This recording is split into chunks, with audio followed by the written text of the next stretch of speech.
여러분 어떤 할머니가 계시는데요. 이 할머니가 살아가는 데 힘이 많이 드시니까 늘 불평을 하시는데 이런 말씀을 늘 하세요. 내가 죽어야지. 빨리 죽어야지. 그렇게 자주 말씀을 하십니다. 할머니가 하도 내가 죽어야지, 내가 죽어야지 이렇게 말하니까 그 손자가 밥에다가 밀가루를 묻혀가지고 할머니에게 드리면서 할머니 이게 죽는 약입니다. 이렇게 드렸어요. 그러니까 그날부터 할머니가 한 달 동안을 말을 안 하시더라는 거예요. 요놈이 나쁜 놈, 나보고 죽으라고 했겠다? 그렇게 하면서 말을 안 하시더라는 거예요. 아니 그렇게 입버릇처럼 죽어야지 하는데 그러면 죽으세요. 한 것이 무엇이 잘못입니까?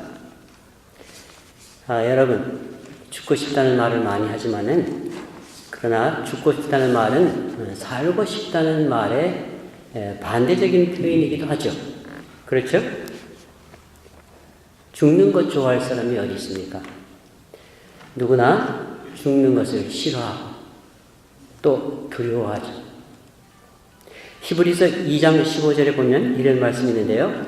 또 죽기를 무서워함으로 일생에 매여 종노릇하는 모든 자들을 놓아주려 하시니 하나님께서 우리를 죽음의 두려움에서 해방시켜 주려고 하신다는 말씀이죠. 여러 성도님들은 죽음의 문제를 해결하셨는지요? 또 그것은 해결할 수 있는 문제인지요? 그 기독교는 죽음 문제를 근본적으로 다루는 종교예요. 기독교는 죽음 문제를 정면으로 다루는 종교예요. 기독교는 죽음에 대해서 이렇게 말하죠.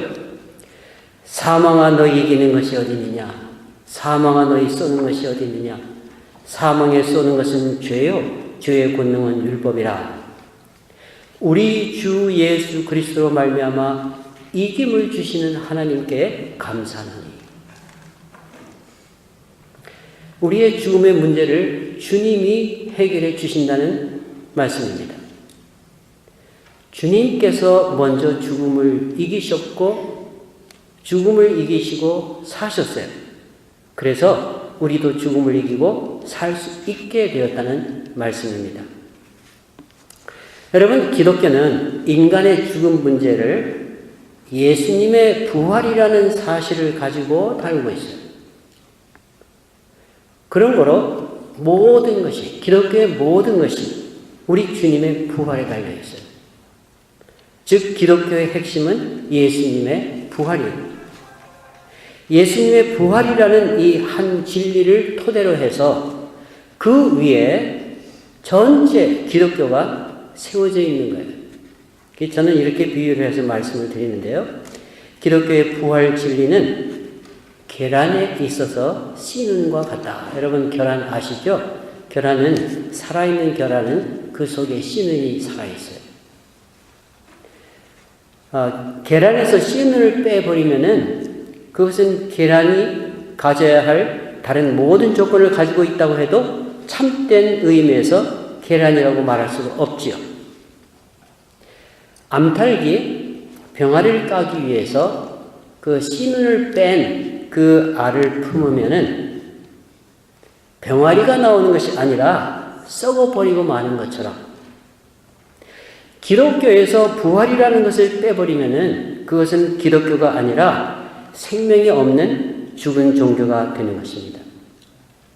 또 개인적으로도 예수님의 부활을 확실하게 믿지 않는 신앙, 또 예수님의 부활 신앙을 기초로 해서 살지 않는 삶은 참된 신앙생활이라고 할 수가 없는 것입니다. 그런 거로 기독교의 생명은 예수님의 부활이에요. 기독교의 능력은 예수님의 부활이에요. 만일 그렇다고 하면 예수님의 부활이 역사적인 사실이냐? 그게 문제죠. 또 그 사실은 믿을 만한 근거가 있느냐 하는 것이죠. 물론 사실이죠. 믿을 만한 근거가 있죠. 사실은 믿을 만한 근거가 많이 있어요. 그런데 그걸 다 이야기할 수는 없고 그 중에 한 가지만, 중요한 거 한 가지만 짧게나마 이 시간에 생각해 보려고 합니다. 그것은 부활하신 예수님을 직접 눈으로 보고 만지고 한 증인들이 있다는 거예요. 목격자가 한 사람이 아니고 두 사람이 아니고 많은 증인들이 있다는 거예요. 예수님의 저자 11명은 물론이고 그 외에도 500여 명이나 된다는 거예요. 저들은 부활하신 예수님을 만났고 보고 만지고 이야기하고 그랬어요. 오늘 우리가 읽은 본문 앞부분에 보면은 이렇게 기록이 되어 있어요. 내가 받은 것을 먼저 너희에게 전하였느니 이는 성경대로 그리스도께서 우리 죄를 위하여 죽으시고 장사 지낸 바 되었다가 성경대로 사흘 만에 다시 살아나사 게바에게 보이시고 후에 12제자에게와 그 후에 500여 형제에게 일시에 보이셨나니 그 중에 지금까지 태반이나 살아있고 어떤 이는 잠들었으며 그 후에 야고보에게 보이셨으며 그 후에 모든 사도에게와 맨 나중에 만삭되지 못하여 난 자 같은 내게도 보이셨느니라. 이건 사도 바울을 말하죠.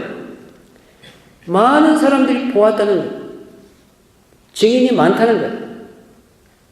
여러분 그것보다 더 확실한 것이 어디 있겠습니까? 재판에서도 증인의 증거가 제일 중요해요. 봤다는 거예요. 내 눈으로 봤다. 굉장히 가장 강력한 그런 증거가 되는 거예요. 여러 해 전에 여러분 O.J. 심슨이라는 사람이 재판을 받았는데 그때 검사 쪽에서 쓴 증인 중에 마크 포맨이라는 사람이 있었어요. 근데 이 사람이 O.J. 심슨에 대한 증언을 했는데 그 사람이 이만저만해서 살인자인 것이 틀림없다 이렇게 증언을 했는데 그 증언이 효과를 내지 못했어요. 오히려 역효과를 내고 말았어요. 왜 그러냐? 그 이유는 그 사람의 인격이나 그 사람의 과거의 행동이 믿을 만하지 못하다는 거예요. 그런 거로 증인의 증거가 효과가 있으려면 저들이 믿을 만한 사람이어야 하죠. 그런데 예수님의 부활을 증거하는 증인들을 한번 보세요. 저들은 하나같이 믿을 만한 사람들이죠. 베드로, 요한, 바울, 진실을 생명으로 알고 지키는 사람들이죠. 여러분 빌리 그레이엄 목사님은 믿을 만하겠죠? 빌리 그레이엄 목사님보다도 더 신뢰할 수 있는 그런 인물들이 하나같이 부활하신 예수님을 보았다고 증거하고 있어요. 또 부활하신 예수님을 자기의 생명을 내걸고 증거하고 있습니다. 영국의 옥스퍼드 대학의 역사학 과장으로 아놀드 박사라는 분이 계셨어요. 이분은 역사에 남긴 증거를 가지고 사실을 알아내는데 최고 전문가예요. 남겨진 그런 증거를 가지고 사실을 알아내는 게 진짜 사실이냐 아니냐. 근데 그분이 이렇게 결론으로 말했어요. 나는 여러 해 동안 다른 여러 시대의 역사를 연구해왔고 역사가들이 쓴 증거를 조사하고 검토해왔다.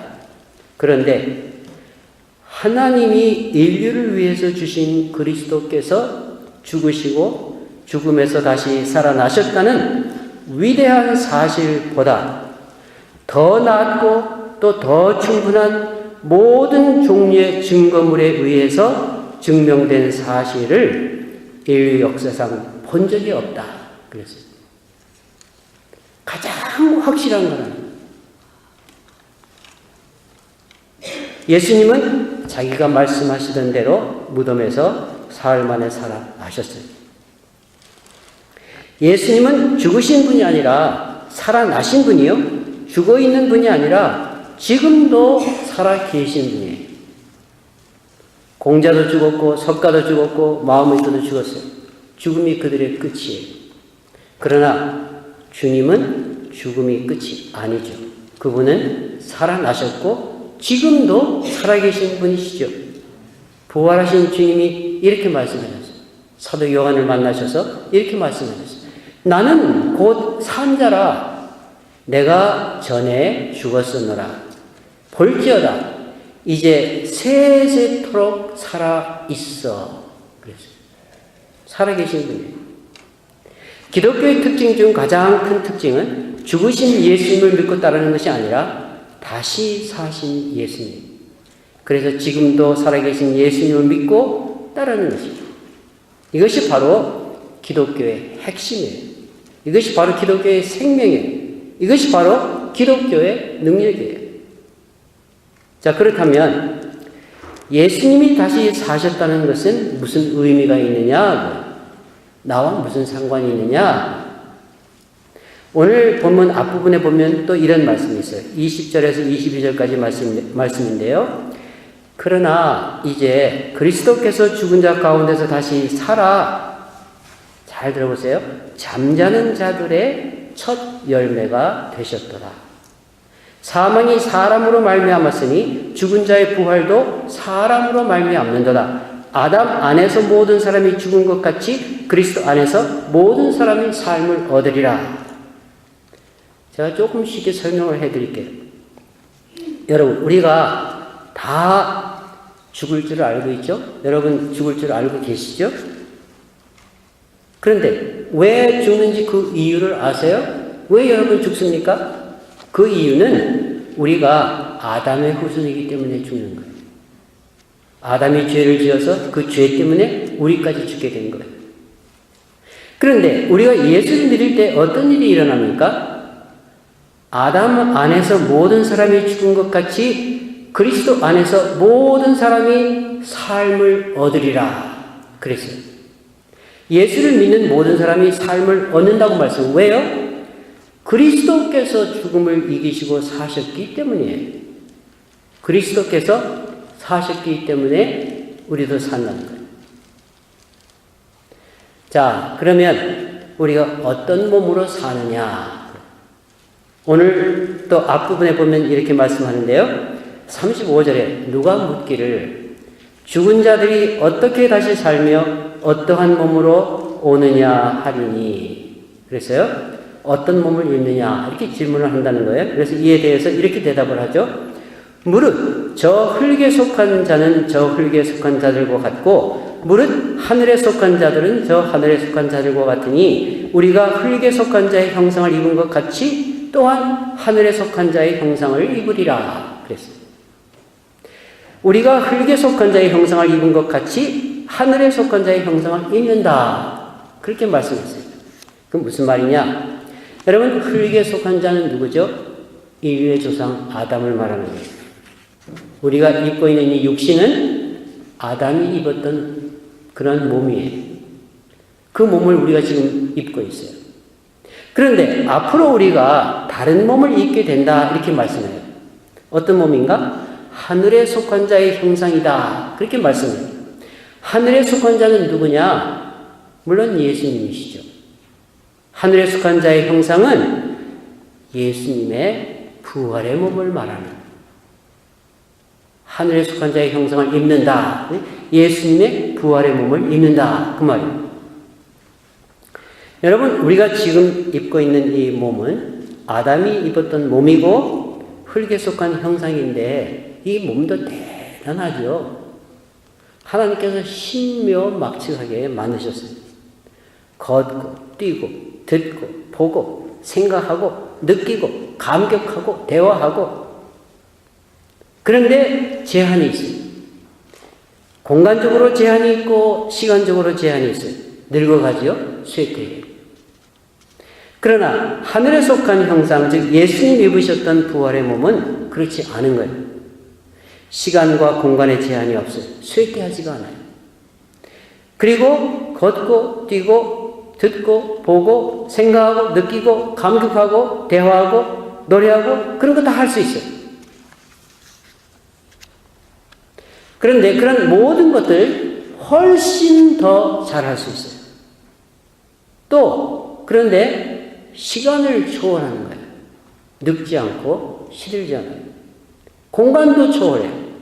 원하는 것에 마음대로 갈 수 있어요. 언제 그렇게 되는가? 오늘 본문에 말씀하죠. 보라, 내가 너에게 비밀을 말하노니 우리가 다 잠잘 것이 아니요 마지막 나팔에 순식간에 호련이 다 변화하리니 나팔 소리가 나매 죽은 자들이 썩지 아니할 것으로 다시 살고 우리도 변화하리라. 이 썩을 것이 불갑을 썩지 아니할 것을 입겠고 이 죽을 것이 죽지 아니함을 입으리로다. 언제요? 주님이 재림하실 때에 그런 일이 일어난다는 거예요. 그러면 그때까지는 어떻게 되는가? 우리가 죽을 때 우리 육신은 땅에 묻게 되고 우리 영혼은 주님이 계신 곳에 가서 주님과 함께 살게 되죠. 그러다가 마지막 심판 날에 영광의 부활의 몸을 다 같이 입게 된다. 그렇게 말씀합니다. 요점은 우리가 궁극적으로 주님의 부활의 몸을 입게 된다는 거예요. 이 부활의 몸을 입고 주님과 또 다른 성도들과 영원히 살게 될 것이라고 말씀합니다. 여러분, 이것이 우리의 구원의 마지막 목표예요. 마지막 종착점이에요. 이것이 우리의 소망이에요. 그래서 우리는 죽음에 대해서 이렇게 큰 소리를 칠 수가 있어요. 사망아 너희 이기는 것이 어디 있느냐? 사망아 너희 쏘는 것이 어디 있느냐? 사망에 쏘는 것은 죄요 죄의 권능은 율법이라. 우리 주 예수 그리스도로 말미암아 우리에게 이김을 주시는 하나님께 감사하니. 그러므로 사랑하는 형제들아 견고하며 흔들리지 말며 항상 주의 일에 더욱 힘쓰는 자들이 되라. 이는 너희 수고가 주 안에서 헛되지 않은 줄을 알미니라. 사랑하는 성도 여러분, 이것이 우리의 마지막이고 이것이 우리의 미래 소망입니다. 전지전능하신 하나님께서 이것을 우리에게 이루어 주시겠다고 약속하셨어요. 이 약속을 꼭 믿으시고 부활의 소망을 가지시고 승리하는 삶을 사시는 여러분 되시기를 주님의 이름으로 축원합니다. 기도하겠습니다.